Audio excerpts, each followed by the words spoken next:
សូមជូនរឿងប្រពន្ធមួយរាត្រីភាគទី10ម៉ូលីដាក់ទូរស័ព្ទចុះដោយការសោកស្ដាយព្រោះចម្លើយដែលទទួលបានគឺជាការបដិសេធចំណែកមីងជី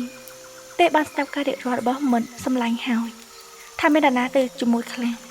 តាមរយៈបញ្ជីឈ្មោះដំបូងដែលបានលើគឺចាំងកៅស៊ីងដំបូងគិតថាចង់ទៅដែរដើម្បីលំហែចិត្តលំហែកាយតែក៏ត្រូវបដូរចិត្តបើគេទៅនាងច្បាស់ជាត្រូវជួបគេដែលជាមិនបានដូច្នេះហើយទៅបដិសេធពេលមិត្តបដិសេធម៉ូលីក៏ចាប់ផ្ដើមគិតច្រើនហើយធ្វើដំណើរទៅជួបកៅស៊ីនៅក្រុមហ៊ុនព្រោះមានរឿងសំខាន់ចង់ពិភាក្សាជាមួយពូតូចខ្ញុំមានរឿងចង់ពិភាក្សាមកដល់នាងក៏ចូលសាច់រឿងភ្លាមមានរឿងស្អីម៉ូលីផ្អើលមកតាំងពីនេះតែម្ដងគឺរឿងដែលមានអ្នកចង់ចាប់យើងឲ្យរៀបការនោះអីច្បាស់ហើយថាយើងប្រំព្រៀងគ្នាលើកនេះវាបានជោគជ័យមិនមែនពេលទៅដល់ខ្ញុំទៅកោជូតែពេលមកវិញខ្លាចជាទៅកោចាងដល់មិនដឹងខ្លួនអុយមិនមែននោះទេអុយឈឺក្បាលណាស់កាស៊ីងសើចហឺ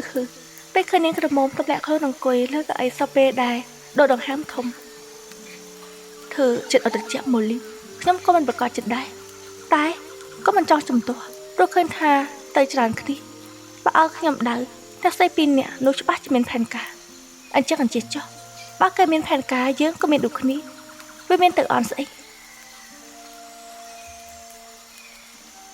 ខ្ញុំមិនទាន់គិតឃើញទេថាមានផែនការអីអាចវិបកអ្នកមកបានអីយ៉ាគឺឆ្លាតដល់ថ្នាក់នោះនេះដំបងខ្ញុំក៏បដិសេធយករឿងការងារមកយកជាលេសតែមកក៏តែទៅសុំច្បាប់ពីអ្នកចាត់ការរាប់ថាថ្ងៃចូលសម្រាប់ក៏ប្រឹងធ្វើការពេកបើមិនឲ្យខ្ញុំឈប់សម្រាប់នឹងឲ្យខ្ញុំលាឈប់ព្រោះថាក្រុមហ៊ុនស៊ីកម្លាំងពលកម្មមិនត្រអ្នកខាងនោះពេលបានលើបែបនេះហើយខ្ញុំក៏មិនដឹងថាទៅធ្វើការមើលមុខចៅវាយចប់ឬអត់ឈឺក្បាលខ្លាំងណាស់ពូខ្ញុំចង់សងសឹកម៉ាក់ដល់ហើយនាងរអ៊ូដូចខ្លាឃ្មុំស៊ីឃ្មុំព្រោះពេលសាសនាគ្នាហើយទើបនាងចាត់ទុកកៅស៊ីងគឺជាសាច់ញាតិម្នាក់ដែលអាចស្ដាប់បញ្ជារបស់នាងបានម៉ូលីដកដង្ហើមធំរងចាំស្ដាប់កៅស៊ីងមានគំនិតបែបណាអញ្ចឹងយករៀបការមែនតើទៅវាទៅការស្អីពេលបានលើពាក្យនោះម៉ូលីសឹងតែផ្ងាខ្លោចធ្លាក់ពីលើកៅអីខ្ញុំប្រហែលជាមិនបានស្អាតនឹងឲ្យពូតូចលងស្នេហ៍ទេមែនទេសំណួររបស់នាងធ្វើឲ្យអ្នកកំឡោះសើចម្ដងទៀតមិនក៏និយាយអញ្ចឹងក៏ប៉ុន្តែក៏ស្អាតដែរពូតូចនិយាយបែបនេះខ្ញុំមានអារម្មណ៍ថាអៀនពូនិយាយចេញមកទៅហើយខ្ញុំដឹងថាពូមិនបានស្លែងខ្ញុំតែខ្ញុំក៏មិនបានស្លែងពូនេះនិយាយត្រង់ទៅត្រង់មកដល់ពេលខ្លះគឺដូចជាលិមុខមុខទាំងកំថៅអ្នកស្ដាប់ខ្លះអាចរមាស់ទៅជាតែសម្រាប់កៅស៊ីងគេមានអារម្មណ៍ថាសាមញ្ញព្រោះគេមិនបានមានអារម្មណ៍អីចំពោះនាងពិតមែនខ្ញុំមានអីឲ្យនាងស្រឡាញ់មិនបានអញ្ចឹងឬអញ្ចឹងចុះខ្ញុំចង់ដឹងកាប់ពិតថាខ្លួនឯងមានគុណវិបត្តិអ្វីខ្លះចឹងណាបានជានិយាយទៅហើយនេះជួយអធិប្បាយពីខ្ញុំបន្តិចទៅពូកាំងស្អីនេះសុកចង់ឲ្យខ្ញុំបន្លំជេរហ្នឹងនិយាយមកបើសម្បីតែនាងក៏នៅឆ្អើមចុះអ្នកដតីគេនឹងឆ្អើមនឹងរៀបការជាមួយខ្ញុំទាំងអស់អីយ៉ាបាទសួរខ្ញុំថាហេតុអ្វីរៀបការជាមួយពូមិនបានគឺប្រហែលជាត្រូវយកហេតុផលដដែលមកប្រាប់ពូហើយនេះវាជាសម័យកាលណាហើយអាចចាប់ផ្ទឹមនេះវាគ្មាននរណាគេធ្វើទៀតនោះទេវារំលោភសិទ្ធិមនុស្សទៀតផងខ្ញុំក៏មិនមែនជាអ្នកឈួតនឹងសិទ្ធិអីណាស់ណាដែរតែខ្ញុំគឺជាតួឯកស្រីនៅក្នុងបល្លំលោកព្រមឲ្យប៉ាម៉ាក់ព្រមចាប់ផ្ទឹមបានតែអ្នកខ្លួនឯងនៅក្មេងនៅស្អាតមានគូក្បាលរកប្រុសមានរកអ្នកដែលត្រូវចិត្តហើយសម្រាប់ចាប់ការដល់ខ្លួនឯងហើយពីយ៉ាងទៀតបើខ្ញុំរៀបការជាមួយពូមិនបានព្រោះខ្ញុំមិនស្លាញ់ពូបាត់ប្រុសស្រីជាម្នាក់សុទ្ធតែមានអារម្មណ៍បែបនោះពូទៅគ្រាន់តែហៅខ្ញុំក៏មានអារម្មណ៍ថាពូទៅវាផ្លាយដូចខ្លួនឯងរៀបការជាមួយពូយ៉ាងម៉េចក៏មិនដឹងខ្ញុំចាត់ទុកពូជាសាច់ញាតិចាស់ទុំម្នាក់បើឲ្យបដូរចិត្តវាចម្លែកពេកទៅហើយចុះបើសិនមកថខ្ញុំគ្រាន់តែជំនួសព្រមម្នាក់ដែលមិនជាប់សាច់ញាតិនេះប្ររៀបការជាមួយមនុស្សប្រុសដូចជាខ្ញុំទេសំណួរសំដៀងនឹងសំស្រឡាញ់យ៉ាងម៉េចក៏មិនដឹងបើនាងគិតចំពោះការផ្សេងបែបផ្សេងដែលជាបង្ហាញអាការៈអំអៀនមុខក្រហមនិយាយស្ដីដាស់ដុតទាំងហើយតែនេះនាងមិនបានចាប់ចិត្តបែបទៅចំពោះគេទើបរិះគន់ពូតូចសួរសំណួរនេះតែខ្ញុំឆ្លើយមិនបានទេឆ្លើយតាមត្រង់មកខ្ញុំចង់ស្ដាប់កាពិតច្រើនជាងត្រូវក្រែងចិត្តប្រាប់មកមានអីមិនល្អដែលមនុស្សផ្សេងមិនចង់បានកាយវិការដោយមនុស្សខកស្ងាត់របស់កៅស៊ីង ម៉ូលីក៏មិនបានចាប់អារម្មណ៍ព្រោះគាត់ថាមនុស្សដូចជាពូតូនប្រហែលជាមិនធ្លាប់ទៅនរណាក្បត់ចិនtôiទៅវិញថាជាក្បត់ចិត្តអ្នកដទៃច្រើនជាងនាងជ្រើសរើសតបតាមត្រង់ពូជាប្រុសព្រាននឹងអីអ្នកដែលបានទទួលចម្លើយក៏ជួលចិញ្ចាមចង់អស់ពុកខ្លួនឯងប្រុសព្រានខ្ញុំមិនដឹងខ្លួនផងនឹងអីយ៉ាពូកុំលេងកំ pl ែងពូនេះអ្នកដែលមានឈ្មោះថាព្រាននៅហៅថាលោកបងស្រីក៏ច្បាស់អ្នកណាទៅហ៊ានផ្ញើជីវិតសូមមិនស្រួលអនាគតប្រពន្ធដេកមិនលូខ្លាចប្តីចេញទៅរកស្រីកៅស៊ីងព្រមស្ដាប់ទើបតែដឹងពីរូបភាពពិតរបស់ខ្លួនឯងដែលអ្នកដទៃមើលមកថែមទាំងរៀងចម្លែកចិត្តពេលមកលេងនិយាយត្រង់ៗដល់ខ្លះនេះនោះស្រីភាគច្រើនខ្លាចអីគ្រាន់តែចាំងកៅស៊ីងគិតប្រកបវិជ្ជាខ្លាចថាខ្លួនឯងលំបាកអញ្ចឹងឬមិននោះទេគេគឺជាអ្នកមានឬខ្មាស់ដែលមានរូបប្តីសង្ហាគេឈ្មោះមិនពីរោះវាមិនមែននោះទេព្រោះចាំងកាស្ទិងធ្លាប់បានទទួលតំណែងប្រសង្ខារនៅក្នុងក្តីសម្បត្តិរបស់ស្រីៗ2ឆ្នាំជាប់គ្នាហើយវាគឺជារឿងស្អីដែលធ្វើឲ្យស្រីៗបដិសេធគេនោះចុះបើខ្ញុំចាប់ប្រកបវិជ្ជាជាមួយនរណាម្នាក់នាងគិតថាស្រីម្នាក់នោះព្រមខ្សែគប់ខ្ញុំដែរទេមិនន័យថាម៉េចឬពូមានគូស្នេហ៍ហើយម៉ូលីចាប់ផ្ដើមចាក់កំហុសកំពុងតែចង់សួរបន្តទៅអ្នកកំឡោះបើជានិយាយកាត់លើប៉ុណ្ណឹងចុះខ្ញុំចង់សួរតែប៉ុណ្ណឹងឯងគូស្នេហ៍គូស្អីនៅយូរទៀតណាស់បើមាននាងនឹងអីចង់ធ្វើជាគូស្នេហ៍ខ្ញុំទេអីយ៉ាប្រាប់ហើយតាពូតូខ្ញុំមិនចូលចិត្តមើលទស្សនាវដ្តីលំដាប់ប្រុសព្រានទាំង10ប្រចាំប្រទេសមិនចូលចិត្តក្រំចិត្តនាងនិយាយកាស៊ីងក៏ចង់សើចចំអកខ្លួនឯងម្ដងទៀតតែសើចមិនចេញខ្ញុំតែទៅបបួលមិត្តភក្តិដែរហងមីងជាពូប្រហែលជាចាំបានដែលទៅចូលរួមមង្គលការបងស្រីនៅថ្ងៃនោះតែទៅបបួលតែនាងមិនព្រមទៅពេលបានលើឈ្មោះមីងជាអ្នកកំឡុកក៏ភ្ញាក់ព្រឺប្រកាសណាស់ថាគេចាំបានច្បាស់តែម្ដងនាងបបួលគេទៅដែរអញ្ចឹងឬសួរដូចមិនចាប់អារម្មណ៍តែការពិតចង់ដឹងពីរឿងរ៉ាវរបស់នាងខ្លាំងណាស់ចាតើនាងមកទៅអញ្ចឹងឬមកក៏ចោះចាដូចមិនចាប់អារម្មណ៍តែចិត្តបែរជាគិតថាបានដល់ពេលជួបគ្នាម្ដងទៀតនៅក្នុងឋានៈអ្នកស្គាល់គ្នាហើយហងមីងជីផ្ទះលំហែមកសមុទ្រធំដែលត្រូវសាងសង់ពីក្នុងជាប់គ្នាជាផ្ទះពណ៌សជញ្ជាំងខាងមុខជាកញ្ចក់ពណ៌សថ្លាដើម្បីងាយស្រួលក្នុងការមើលឃើញទេសភាពមានកៅអីពណ៌ស3ឈុតដាក់តម្រៀបគ្នាសម្រាប់ទទួលទានអាហារឆ្នេរខ្សាច់ពណ៌ត្នោតស្រាលលាតសន្ធឹងវែងឆ្ងាយដែលកន្ទុយភ្នែកតែរលកធំរត់មកពីចម្ងាយបោកបក់ផ្ទប់ឆ្នេរតែសមុទ្រធំល្វឹងល្វើយគ្មានកត់ក្រោយមើលឃើញតែជើងមេឃសំឡេងរលកបោកបក់ផ្ទប់ឆ្នេរហាក់ដូចជាតន្ត្រីភ្លេងក្រោកខ្សែរមៀទៅតាមតាក់នីចូលទៅក្នុងផ្ទៃសមុទ្រដូចដើមដែលសប្បាយត្រង់នេះគឺម៉ូលីកំពុងតែហែលទឹកលេងជាមួយនឹងផានមីហើយនៅឆ្ងាយពីគ្នាបន្តិចគឺបោះវ៉ាន់ស្វាមីរបស់នាងនៅឆ្នេរខ្សាច់មានកៅអីទុកសម្រាប់ឲ្យបរិះនិងស្ត្រីបីចំណាត់ដែលមិនហ៊ានចុះទៅលេងជាមួយកូនចៅធ្វើបានត្រឹមតែអង្គុយមើលកំឡុកក្រមុំលេងសប្បាយមានសេចក្តីសុខហាក់ដូចជានឹកទៅដល់សម័យដែលខ្លួនឯងនៅក្មេងយ៉ាងអញ្ចឹងមីងយីអង្គុយសម្លឹងមើលរូបភាពសប្បាយរីករាយរបស់ក្រុមគ្រួសារធំដែលបានមកជួបជុំគ្នាវាមើលទៅកថឹកសប្បាយរីករាយតោះថ្នាក់នាងទៅអត់គិតមិនបាននាងខ្លាចជាចំណែកលើរបស់ក្រុមគ្រួសារគេឬអត់បើសិននាងមានស្មារតីជាគិតជាងនេះប្រហែលជាមិនស្ពឹកនៅក្នុងសភាពទៅមកអង្គុយម្នាក់ឯងឯកានៅក្នុងបន្ទប់មើលចុះមកសមុទ្រទាំងមូលបានចុះទៅលេងទឹកត្រជាក់ស្លេងតែបែរជាមិនហ៊ានចេញទៅចូលរួមសប្បាយ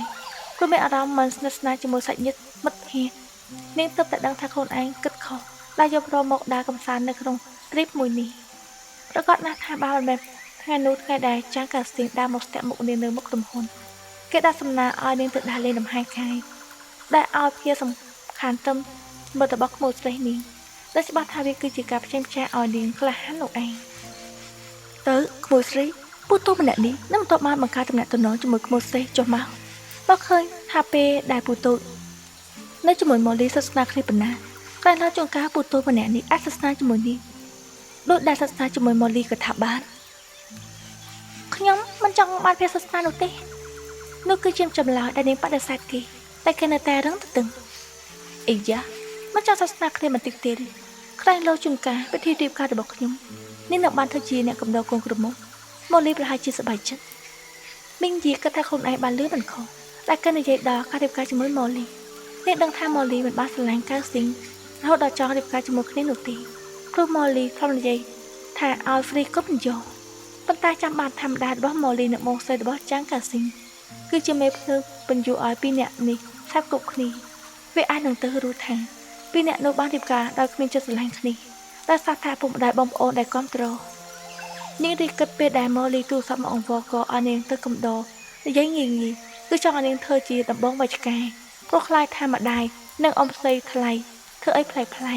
លេងនាងដល់ថ្នាក់ចាប់រៀបការជាមួយពូដែលនាងមិនស្រឡាញ់មិនសូម្បីតែគិតនឹងស្រឡាញ់វាប្រហែលជាមិនចាប់បន្តិចនោះទេបាទម៉ូលីទៅចាប់រៀបការជាមួយ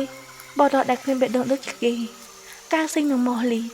មានត្រឹមតែចំណងតាមច្បាប់ដែលចង់រត់រៀងកាយប៉ុណ្ណោះតែ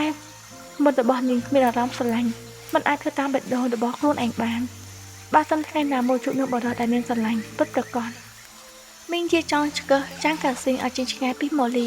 កាស៊ីងអាចព្រមឲ្យបងស្រីចាប់រៀបការជាមួយម៉ូលីព្រោះតែក្រំនឹងភាពធន់ទាត់មិនបានគេជាមនុស្សប្រុសរៀបការហើយទៅដេកជាមួយស្រីផ្សេងក៏មិនក្តៅក្រហាយតែមិត្តរបស់នាងទៅដេកជាមួយប្រុសផ្សេងមិននឹងបានទៅលោកប្រុសទៅលេងស្រីប្រាប់ថាប្រុសព្រានតែមនុស្សស្រីទៅរកមនុស្សប្រុសវិញតែងតែទៅនិយាយថាជើស្ដាប់ហើយវាមានន័យខុសគ្នាដែរស្រឡាញ់នាងពើទ្រង់ទទួលយកការផ្សេងចាយ៉ាងណាក៏មិនបានពាក់ព័ន្ធនឹងនាងមិនចាំបាច់ទៅកិច្ចមុខពីគេមិនចាំបាច់ទៅខ្លាចបើចង់ឲ្យទៅនាងនឹងទៅធ្វើជាដំបងវិជ្ជការឲ្យម៉ូលីថាមទាំងជឿជាក់ថាប្រតិបត្តិទូនាទីរបស់ខ្លួនឯងបានល្អព្រោះនាងស្គាល់សន្តានរបស់គេទៅហើយចាស់កាស៊ីអញ្ចឹងឬសូមឲ្យនាងគឺជាមនុស្សស្រីចុងក្រោយដែលសោយខ្លាចជាចំណុចរបស់គេទៅចុះមីងជីមកអង្គុយធ្វើស្អីត្រង់នេះទៅលេងតាក់ជាមួយគ្នាទៅសម្លេងរបស់ម៉ូលីសេះខ្លាំងមកពីចម្ងាយថែមទាំងរត់មកអស់ដៃនាងទៀតផងមីងជីអង្គុយនៅរៀនហាមុខផ្ទះដែលលោចេញមកក្រៅត្រជាក់រៀងដែរព្រោះមានដាប់ឈើបែមេសាខានាងញញឹមដាក់ម៉ូលីដែលស្លៀកខោខ្លីពណ៌ផ្កាឈូកស៊ីនឹងស្បែកសម៉ត់ពេលអាយយឺតពណ៌សរឹបរីងធ្វើឲ្យមើលទៅក្មេងជាងវ័យច្រើនឆ្នាំតែម្ដងនាងមើលស្បែករបស់មាត់សម្លាញ់មានអារម្មណ៍ចំណានមិនតិចនោះទេម៉ូលីកាត់នៅក្នុងតកូលអ្នកមានថែមទាំងចូលចិត្តហាត់ប្រាណទើបមានសម្បត្តិភ្លឺថ្លាពណ៌ក៏សម៉ត់ដូចកូនក្មេងទាំងដៃទាំងមុខក៏សមិនឃើញដូចនាងធ្លាប់នៅសុកស្រែធ្វើស្រែចម្ការកាប់មកខ្លួនខ្មៅព្រឹកតាំងពីណាពីណីក៏ឃើញដូចនាងផ្លាយជាគ្មាននរណាចាប់អារម្មណ៍គ្មាននោះទេចាងកាស៊ីងមើលអ្នកដែលទៅអស់ចុះតាក់សមុទ្រទូតាក់មាត់របស់នាងមិនទៅពេញចិត្តតែគេបានឃើញស្នាមញញឹមរបស់នាងជាលើកដំបូងតាំងពីមកដល់ក៏ញញឹមតាមគ្រប់ពេលដែលឃើញនាងសោយដំបូងគាត់ថាសាច់ដុំកន្ត្រាតែពេលនេះគេចាប់ផ្ដើមសង្កេតដែលគេញញឹមបានព្រោះឃើញនាងញញឹមអេសិបអ្នកនោះមែនទេជាមិត្តរបស់ម៉ូលីតែថាចេញទៅរកមិត្តយកជាប់ម្នាក់នេះឬអត់ថាលេងដែលអង្គុយនៅក្បាលតុសួរប្អូនថ្លៃដែលអង្គុយក្បែរគូតាមអ្នកនឹងហើយអ្នកបងមិនលៀនតមហើយស្ត្រីចំណាស់ទាំងពីរក៏អង្គុយទៅជែកគ្នាតាមប្រភេទមនុស្សចូលចិត្តនិយាយច្រើនមិនក៏គេមកដែរប៉ូលីសប្រថាចាំបបួមិនភ័ក្រមកដែរខ្ញុំក៏មិនចង់ជំទាស់ទៅតាមចិត្តទៅអេកាប់ពិតយើងក៏មកជាលក្ខណៈគ្រួសារមិនគួរណាមកដែរនោះទេមកហើយមកទៅដូចជាមិនសប្បាយប៉ុន្មានក៏មិនដឹងថាមកធ្វើអីហើយបែបនេះកើស៊ីនឹងម៉ូលីមានពេលទៅជាមួយគ្នាតែពីរនាក់ឬបងធំខ្សឹបខ្សៀវកើស៊ីងសំឡងមើលកម្មវិធីរបស់ស្ត្រីចំណាស់ទាំងពីរទោះមិនបានលើសំឡេងតែគេដឹងច្បាស់ថាកំពុងត្រូវនាទីគេមិនចង់ខាត់ពេលវេលានឹងស្ត្រីចំណាស់ទាំងពីរនេះព្រោះថាកំពុងភ្លើនឹងការមើលស្រីរបស់គេលេងតាក់មើលដូចជាចង់ចាប់គេស៊ីតែម្ដងហើយសម្ដីរបស់បងទី2ដែលចាប់ដើមឃើញខ្សែភ្នែករបស់ប្អូនប្រុសសម្លឹងមើលទៅស្រីៗនៅក្នុងទឹកបន្លឺឡើងស្អីគេមានន័យថាម៉េចធានឡុកវាយចិញ្ចាំដាក់ប្រាប់ទាំងលើកបៀផឹកគឺនោះអីគេថាមិនបានគិតអីចំពោះម៉ូលីនេះឃើញលេងទឹកទៅទឹកខ្លួនមើលឡើងចង់លេបតបាក់តែម្ដងម៉ែគេនៅអង្គុយនឹងមុខឲ្យជងោប្រយ័ត្នភ្នែកខ្លះទៅអាល្អិតអ្នកកំឡោះឆ្លឹមភ្នែកមើលបងប្រុសចង់តបថាបើមិនដឹងស្អីក៏និយាយអ្នកដែលគេមើលមិនមែនជួម៉ូលីមិត្តរបស់ម៉ូលីម្នាក់នេះឬដែលមានឈ្មោះថាហុងមីងជីដែលក្លាហានទាត់អញចោលសុកក៏បដូរប្រធានបទសន្ទនាធ្វើឲ្យអ្នកកំឡោះដាក់ទឹកមុខមិនត្រូវគ្មាននរណាចោលនរណាទេគឺពេញចិត្តចោលគ្នាទៅវិញទៅមកគេព្រមទទួលប្រកាសឬខ្ញុំឃើញភ្នែកឯងមានពលឺសោកសៅសម្រាប់ថាអញចូលចិត្តមិត្តរបស់ម៉ូលីឬចូលចិត្តម៉ូលី ខ្ញុំមិនបានចូលចិត្តអ្នកណាទាំងអស់មិនក៏ខ្ញុំមានអារម្មណ៍ថាឯងចូលចិត្តវាជារឿងរបស់បងឯងគិតខុសមិនពិតឯងខូចចិត្តដែលត្រូវគេសំបែកបន្តិចខំទៅតាមរកខែគេណាស់តែបងនិយាយនេះមានដល់ទៅ2នាក់អ្នកកំឡោះបេះបួយបងប្រុសអីយ៉ាអានេះកុំធ្វើជាជប់នៅកន្លែងនេះចង់ឲ្យគេទៅណាទៀតគឺប្រពន្ធមួយរាត្រីរបស់ឯងនឹងអីប្រពន្ធមួយរាត្រីប៉ុន្តែមិនមែនជាប្រពន្ធរបស់គេមួយជីវិតឯងចូលចិត្តហងមិនជីមែនទេចូលចិត្តតែថាស្អីភ្លេចពាក្យនេះយូរទៅហើយកុំសួរច្រើនពេកបានទេគួរឲ្យធុញណាស់ឯងឆ្លើយប្រាប់មួយសំណួរបានទេខ្ញុំចង់ដឹងអ្នកកំឡោះមើលបងប្រុសហើយក៏ដកដង្ហើមធំធានឡងលើកដៃព្រមចាញ់មិនដេញដោលទៀតក៏បានសពទៅមិនសួរក៏បានអញ្ចឹងមានន័យថាពេលនេះញៀវព្រមឲ្យបងស្រីដឹកចំោះហើយណោះឃើញថាមួយរយៈនេះបងស្រីនិយាយក៏ព្រមទៅតាមគ្រប់កន្លែងដែរសំឡេងរបស់បងទី2ចំអកលក់លើយចំអកដែលប្អូនប្រុសរបស់ខ្លួនធ្វើឡើងឲ្យបងស្រីជាអ្នកដឹកនាំជីវិតបើនិយាយដល់ម៉ូលីក៏គួរស្រឡាញ់ដែរនិយាយត្រូវដងទៅផ្លែមានអារម្មណ៍ល្អឬបងមិនចូលចិត្តដែរបានប្អូនថ្លៃបែបនោះចូលចិត្តគួរឲ្យស្រឡាញ់សត្វទៅហើយវាច្បាស់សត្វទៅហើយតែអ្នកណាក៏ខ្ញុំចូលចិត្តដែរបើសិនជាឯងជ្រើសរើសហើយអ្នកនោះគឺជាស្រីដែលឯងស្រឡាញ់តែទៅសួរខ្លួនឯងសិនកៅស៊ីថាស្រឡាញ់ម៉ូលីពិតឬអត់សំណួរអ្នកដែលមានបទពិសោធន៍ច្រើនជាងធ្វើឲ្យគេនិយាយមិនចេញហើយក៏មិនដឹងថាមានអ្វីមករំខានចិត្តតែធ្វើឲ្យគេត្រូវគេខ្សែភ្នែកពីបងប្រុសគេដឹងថាខ្លួនឯងកំពុងតែខុសតែរីករាយនឹងតំណែងជាមួយម៉ូលីតាមបងស្រីប្រាថ្នាតាមពិតទៅគេមិនបានចង់រៀបការស្អីនោះទេគាត់តែធ្វើតាមការបង្គាប់បញ្ជាព្រោះហត់នឿយនឹងជំទាស់ចិត្តបងស្រីគេព្រមធ្វើទាំងដែលចិត្តមិនបានដឹងហើយរកថែមទាំងគិតងាយទៀតថារៀបការហើយក៏លែងគ្នាមិនឃើញមានអីលំបាកចាងថៃលេងដឹងថាបាបអូនប្រុសរៀបការហើយច្បាស់ជាបែកគ្នានៅក្នុងរយៈពេលមិនដល់3ខែតែខាងឪពុកម្ដាយរបស់ម៉ូលីព្រមឲ្យអាល្អិតនេះលេងលះកូនស្រីគេដែរទីនោះគឺជាបញ្ហាដែលគេភ្លេចគិតទៅហើយរៀបការចោះសម្បត្តិរបៀបជាមួយកូនស្រីគេហើយប៉ុន្តែកូនស្រីគេមិនម៉ាយចំណែកខ្លួនឯងក៏ដើរលោឆាយធ្វើពូម៉ាយឥតពោះដូចដើមគ្រប់គូសារដល់គោជូច្បាស់ជាមិនព្រមស្រួលមិនស្រួលស្វាមីរបស់នាងមកធ្វើកោកៅស៊ីងពីបតដែលធ្វើឲ្យគូស្រីគេអាម៉ាស់មុខមិនទទួលខុសត្រូវគឺមានឈ្មោះថាមនុស្សរៀបការហៅគ្មានពុកម្ដាយណាចង់ចាប់កូនស្រីលៀងតាក់យកទៅប្រកែកប្រុសផ្សេងជាពិសេសក្រុមគូសារដែលមានមុខមាត់ដូចជាគូសារតកោជូធានឡងចាប់ដើមបារម្ភពីកំណត់ងាយមិនសល់ទំនងរបស់ប្អូនប្រុសហើយសម្ដេចថាអាល្អិតនោះតបស្នងតម្រូវការរបស់បងធំប៉ុនដាក់ផែនការអញ្ចឹងឬឯងចង់ទៅណាពេលឃើញប្អូនប្រុសងើបដើរជាងទៅធានឡងក៏ស្រែកហៅតែកាស៊ីងមិនបែកក្រោយពេលដើរចុះស្ថិតនៅកំឡោះក៏មុជហាយអស់ជាច្រើននាទីដែលបញ្ជារលកហាក់ដូចជាមនុស្សឈួតរហូតដល់មីងយីលោកមើលដោយការសង្ស័យកាច់ខុសស្អីហាតាក់ដូចចង់ប៉ុណ្ណឹងយកពៀនពិភពលោកនាងក្រមុំសង្កេតមើលពីចម្ងាយរហូតដល់ឃើញគេផុសមុននឹងជ្រុងសក់ដែលទឹកជោគខ្លីត្រឹមកបង្ហាញឲ្យឃើញមុខសង្ហាមានមុតស្នេហ៍គេឈរនៅកណ្ដាលរលកធំដែលបោកបាយចាំខ្លួនថែមទាំងមើលមកនេះមើលមកបណ្ដាភ្នែកពូតូចសម្លេងរបស់ម៉ូលីដែលនៅក្បែរស្រីហើយអ្នកម្ខាងទៀត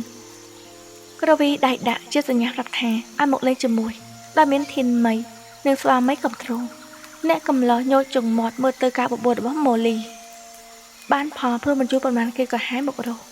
គេរៀមដាក់ម៉ូលីតែខ្សែភ្នែកមើលស្រួលបាយជាមើលមីងជាមិនព្រីងទៅហាត់ទឹកលេងជាមួយពូទេម៉ូលីមីងដែលសុកអ្នកម្ខាងទៀតក៏បបួលឲ្យទៅលេងជាមួយខ្ញុំចាស់ហាត់ទឹកពីអង្កាសនាងក្រមុំធ្ងន់ធ្ងរ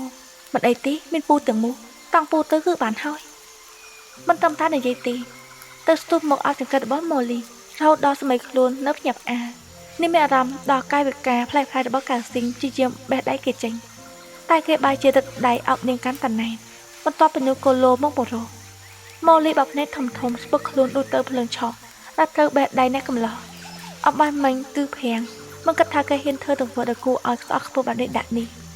ការຕົកចិត្តដែលមានទាំងអស់វារលាយបាត់ខ្លាចជាកំហឹងខឹងអត់តាក់ទៅរុនច្រានគេចេញមួយទំហឹង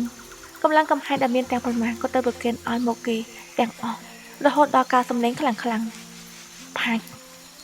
សាងការភ្ញាក់ផ្អើលឲ្យអ្នកដែលនៅទាំងលើគោកនិងនៅក្នុងតាំងតែអ្នកដែលនៅស្ងៀមស្ងាត់បំផុតឃើញថាជាមីងជីព្រោះវិនាទីដំបូងដែលនាងឃើញរូបភាពនោះនាងឈឺចាប់គេធ្វើអីគេកំពុងតែចង់ថាម៉ូលីនៅចំពោះមុខនាងដើម្បីឲ្យនាងឈឺចាប់អញ្ចឹងឬមែនហើយនាងឈឺចិត្តហើយវាក៏បានផងឈឺខ្ទុកតែម្ដងនាងលើកដៃក្តាប់ដាបទូខាងឆ្វេងនាងទើបតែដឹងថាវាលូតញាប់និងលឺខ្លាំងណាស់មុននឹងកន្ត្រាក់មួយសន្ទុះហើយក៏លូតយឺតហាក់ដូចចង់ឈប់លូតតែម្ដងមកក៏ក្តៅភីកំដៅទាំងអស់នោះបែកមករកភ្នែកក៏ខាជាដល់អ្វីធ្ងន់រកកនិងដលីហូរចុះមកនាងត្រូវអាស្រ័យការភ្នែកញាប់ស្អេកដើម្បីបណ្ដេញវាវិនាទីនោះមីមៀងអស់ហើយមានអារម្មណ៍ថាឈឺខ្ទុកត្រង់ភ្នែកថែមទាំងធ្វើមុខរកកចង់ដួលនាងសឹងតែទត់ស្មារតីមិនជាប់ទៅស្ទុះដើរឡើងលើគោទុកឲ្យភ្លើងកំហឹងឆេះនៅក្រៅខ្នងម៉ូលីប្រហែលជាខឹងខ្លាំងព្រោះតាំងពីកាលមកមិនធ្លាប់មានអ្នកណាជន់ឈ្លីកិត្តិយសនាងដល់ថ្នាក់នេះពិសេសអ្នកដែលនាងទុកចិត្តខំគោរពកោតសរសើរតែចាំងកាស្ទិងបែរជាបំផ្លាញទឹកចិត្តរបស់នេះប្រកាសណាស់ថាម៉ូលីទាំងខឹងនិងកំពុងតែស្អប់